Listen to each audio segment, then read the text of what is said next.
How big of a problem do you think trolling is? I know you said it's reduced, but do you think that it's actually causing harm for new people coming in here who don't know where the furry hideout is, who don't identify as furries? Like, how serious do you think it is that trolls are in those places, kind of preying on people?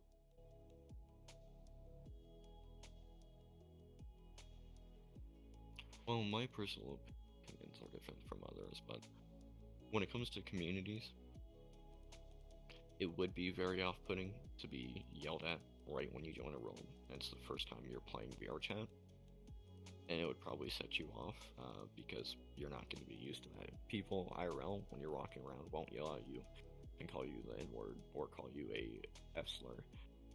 They won't. So it would be off-putting to people that aren't used to it. I wouldn't call it a crazy issue if you're people like me that have experienced it, have dealt with it. For new users, most definitely, it would definitely be an issue for people.